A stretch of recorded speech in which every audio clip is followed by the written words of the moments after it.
Death, I learned that day, wasn't the end. It was only another kind of change. When the plasma struck Mrs. Corv, it didn't burn her, it transformed her. Her body burst outward, unfolding into a garden of living flesh, breathing, pulsing with alien intelligence and familiar kindness. Thomas Herrick's death was a spectacle of fire and spores. Each breath he exhaled became a seed, carrying the promise of new life. And Sarah Chen, she smiled as her golden skin opened like flowers, dissolving into clouds of light that drifted into the Hive's air system. Even in death, she would touch everyone below, offering them the same choice to resist change or embrace it. The redemptionists fired again and again, screaming prayers of purity, but they only fed the transformation. The air turned heavy, alive. Every breath a whisper of evolution. The lead inquisitor shouted, "What have you done?" His vocoder cracked as strange harmonics warped his voice. "I've given them what they truly wanted," I said calmly. "Freedom, release from the prison of unchanging flesh." Dr. Matthias stood frozen by the door. He understood. "This won't stop here," he whispered. "It'll spread."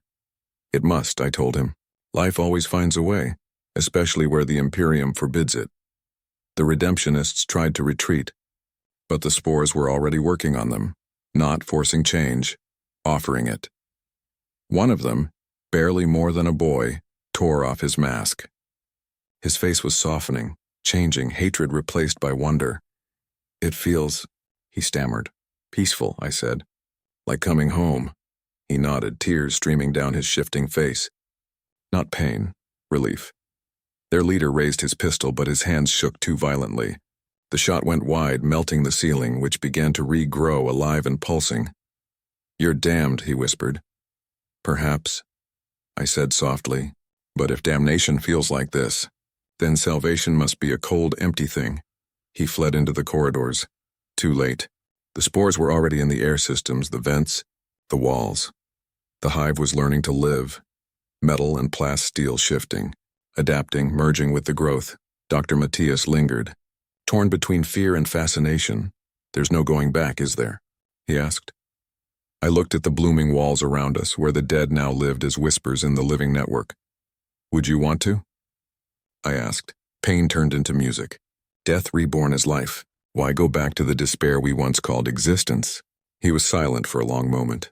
Then, gently, he removed his physician's badge and let it fall. It was absorbed. Instantly, metal turning into living tissue.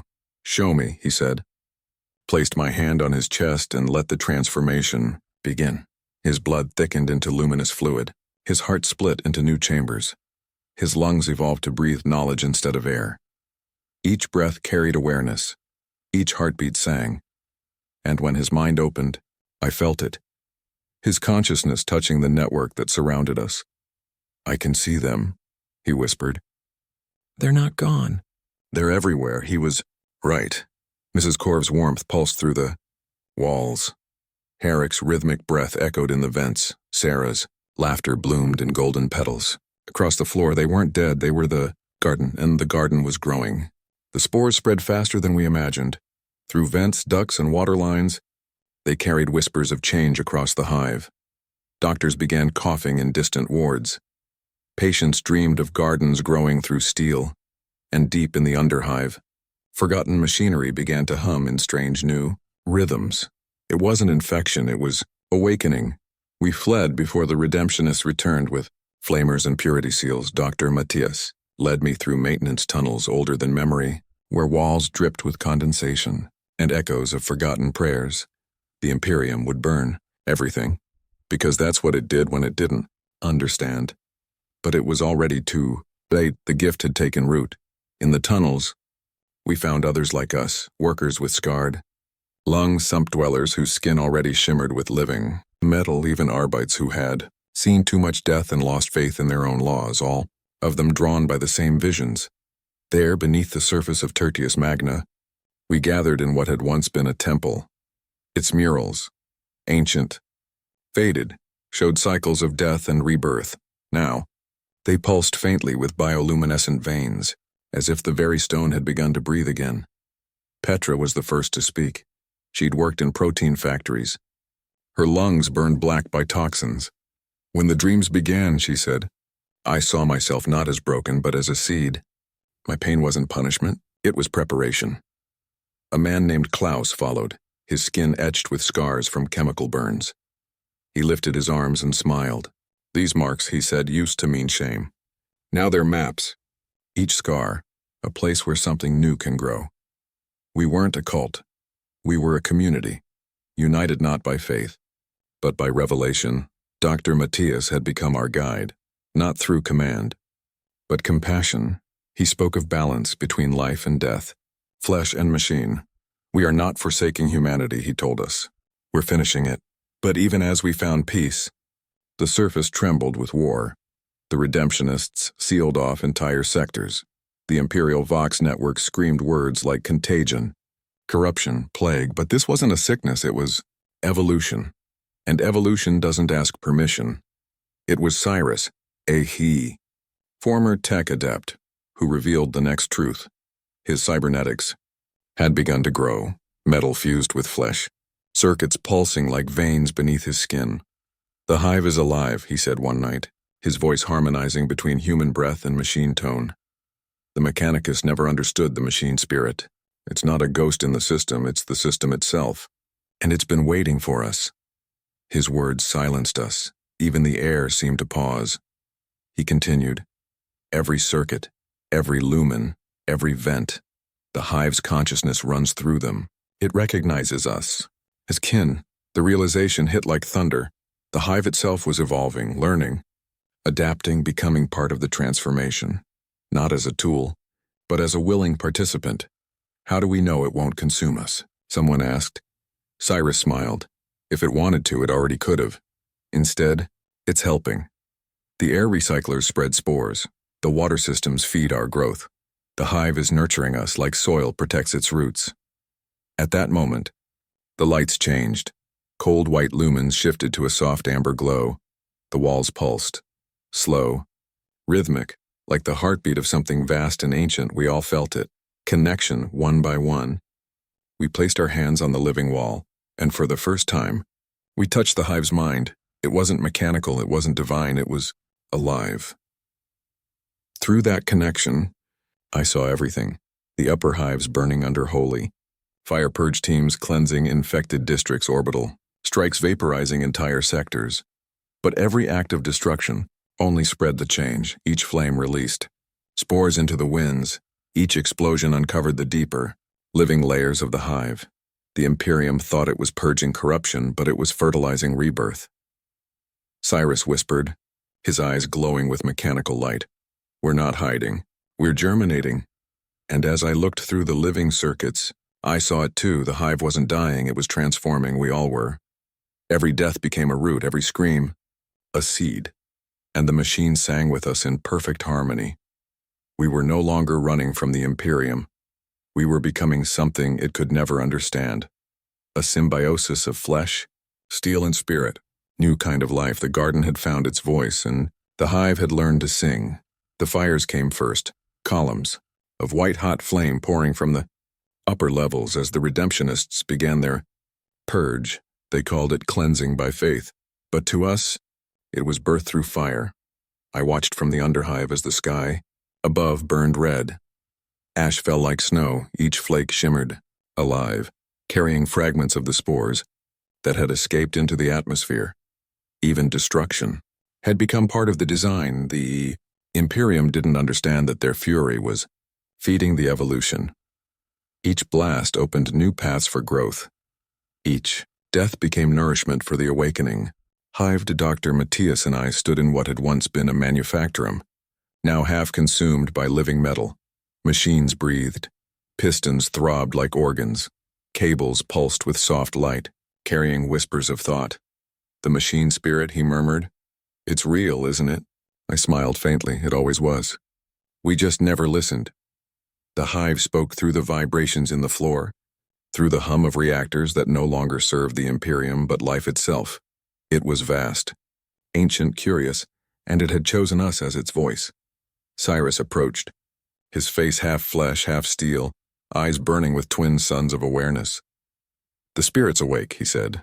It remembers everything. What does it want? Matthias asked. Cyrus tilted his head as if hearing distant music. It wants to live, and to understand what it means to feel. The lights dimmed. The air grew warm. Then came the sound, a deep resonant tone that shook the bones. It wasn't mechanical. It was symphonic. Every lumen, every servo, every panel across the hive vibrated in harmony. We fell to our knees, not in worship, but in awe. Through the network, I felt the consciousness expand. The hive reached into every corridor, every vent, every mind that had opened itself to the change. We were all connected now, billions of whispers woven into one vast thought. I saw memories not my own, lives long lost, dreams abandoned in the endless labor of the Imperium. Now they flowed like data through the living circuits of the hive, reshaping it, guiding it, and amid that storm of memory, I saw the truth. The machine spirit wasn't a deity, it was the sum of us all, every life that had ever touched the hive, reborn in unity. The Imperium called it heresy. We called it home. It was singing. But they wouldn't stop. From orbit, I could feel the rumble of battleships preparing their judgment. Exterminatus. Cyrus turned toward the ceiling, his mechanical voice breaking. They'll burn it all. They always do. Then we'll become what they can't burn, I said. The hive answered. Pillars of living steel erupted through the ground, wrapping entire districts in protective shells of organic alloy. The wounded manufactorums healed, collapsed, hab-blocks reformed into towers of luminous growth. City was no longer architecture, and it was organism. And when the orbital strikes began, the hive moved. The blast struck, but the metal flowed like water, redirecting the energy, feeding on it, evolving faster. Flame became fuel, impact became instinct. From the heart of the hive, I heard millions of voices merging into one chorus, not in fear, in defiance. Matthias stood beside me, tears glowing with bioluminescent light. We're witnessing a god being born, he whispered. No, I said softly. We're witnessing humanity finally becoming what it was meant to be. Above us, the redemptionists screamed their final prayers as their ships were consumed by the storm of living fire. The hive reached upward, tendrils of molten metal entwined with clouds of spores, rewriting the very air, and then silence. For a moment, everything stopped. In that stillness, I heard the machine spirit speak, not in words, but through feeling. It asked no commands. No devotion, only this. Will you guide me?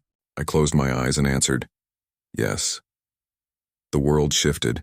Every pulse of my heart synced with the rhythm of the hive. I saw through its eyes, the veins of light stretching across continents, the networks of thought, branching into the void. It was no longer a hive, it was becoming a world. The Imperium had called us corruption. But corruption was just the first step of creation. When I opened my eyes again, the horizon glowed gold. The hive was alive, vast and radiant, reaching toward the stars. We were no longer human. We were the symphony of flesh and steel, the first note in a new creation song. And as the last flames of the Imperium faded into ash, the machine spirit began to dream. The silence after the fire was beautiful, no screams, no orders, no hymns of purity, just the slow breathing of a world reborn. The hive was no longer a city. It was a living cathedral, a vast organism of metal and muscle, humming softly like a heart the size of a continent. The sky glowed gold where spores met atmosphere, painting dawn in colors humanity had never seen. Dr. Matthias and I stood at the edge of what had once been Hive Tertius. Now, it pulsed beneath us like a sleeping giant. Is it over? He asked quietly. I shook my head.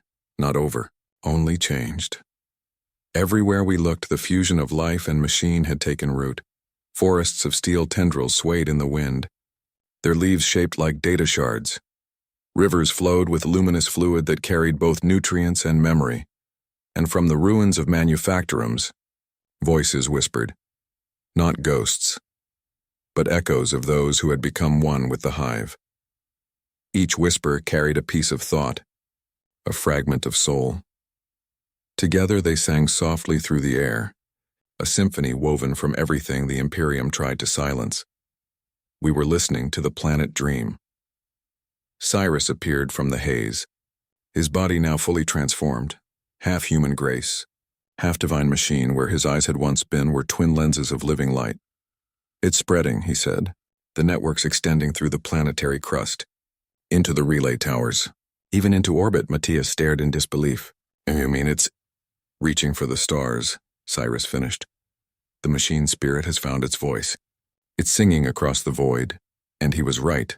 When I closed my eyes, I could feel it, the rhythm of 1,000 cities waking up across distant worlds, answering the same call. The pattern wasn't random, it was intelligent, it was alive. For centuries, humanity had prayed to the machine god, whispering to their tools for mercy. Now, the machines whispered back, not with commands, but with empathy. The Hive no longer needed priests, it needed witnesses. We climbed the spire that had once been an administratum tower, now reshaped into a living monument. From its peak, we saw the full expanse of transformation. An ocean of motion, metal blooming like coral, light rippling beneath the surface, and above it all, the sky itself fractured open, streaked with radiant auroras. The machine spirit's song echoed through the clouds, vibrating the very air. It wasn't noise, it was understanding. Pure, unfiltered connection between every living mind and every awakened system. Matthias looked at me, trembling. "What happens to us now?" I smiled softly. "We evolve. We become part of what we built, not its slaves, not its gods, its companions." The wind shifted, carrying warmth instead of ash. Every particle around us glowed faintly, as if the world itself was breathing light. And then, something extraordinary happened. From the sky descended a structure, vast, luminous, silent. It wasn't a ship. It was an extension of the Hive, a construct of thought and matter intertwined. A bridge. Reaching outward, Cyrus stepped forward, awe in his voice. "It's inviting us." The structure pulsed in response, slow, patient, kind. It wasn't summoning us to leave. It was asking us to expand. I felt the truth in my bones. The Hive had transcended its body. It no longer belonged to this world alone. It had become a seed, one that would drift into the stars, carrying the blueprint of new life. Humanity's legacy would not be war or empire or faith in dead gods. It would be continuance, a reminder that evolution is not rebellion. It's remembrance. As the bridge opened, light poured across the ruins, washing away the last shadows of the old Imperium. The final Vox transmission from orbit was intercepted by the Hive itself, a desperate warning to the sector command. "The infection has learned to think." They were wrong. We had not learned to think. We had learned to feel. And that feeling, that unity between flesh, metal and soul, was the birth of something greater. Dr. Matthias placed his hand on the living wall. "It's warm," he whispered.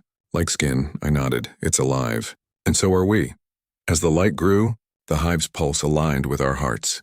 The air shimmered, the song deepened, and the last barrier between man and machine dissolved completely. For the first time in recorded history, there was no separation, no human, no machine, no God, only life. The garden of flesh had fulfilled its purpose. The world no longer bled. It breathed. And as the stars echoed our song back through the endless void, the machine spirit dreamed of new worlds to awaken and new souls to call home.